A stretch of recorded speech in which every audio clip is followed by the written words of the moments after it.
আমরা মৃত্যুকে ভয় পাই না, আমরা সন্ত্রাস মুক্ত হাতিয়া করবো ইনশাআল্লাহ।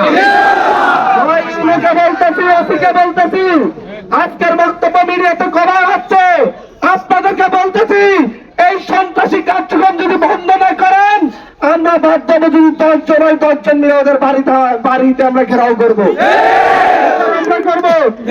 আমাদের লাশ নিয়ে যায় প্রায় এসে দেখা যাবে।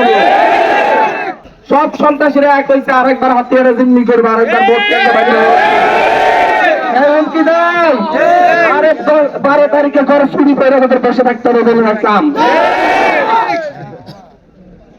ব্যাংক পরীক্ষার কোন আদেশ কোন কেন্দ্র বানতে পারো দেখুন, কি দেখতে পারবেন না? এইভাবে প্রতিরোধ হবে, গণপ্রতিরোধ হবে। আপনারা যদি প্রশাসন যদি ব্যবস্থা না নেয় আমরা গণপ্রতিরোধ করবো। স্পষ্ট কথা বলতেছি, যত বড় সন্ত্রাসী ও বাইন্দা রাখা হবে। কি করো আমাদের কাছে অস্ত্র থাকতে পারে, আমাদের কাছে সাহস আছে, সাহস।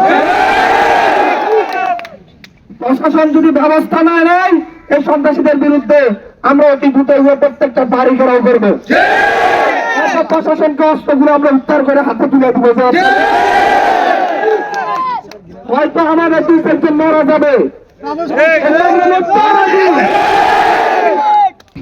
গত 16-17 বছর হা করার আগে মুখে চাপড়াইয়া ধরছিল, এখন এত সাহস করতে গেছে।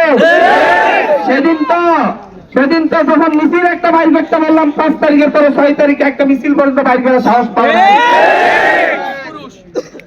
পুরুষের দল আসছে এখানে পুরুষের কথা খাইতে, খাইতে হইলে কামলা দিয়ে খাইতে হইব, সন্ত্রাসী করে খাওয়ান যাইতো না।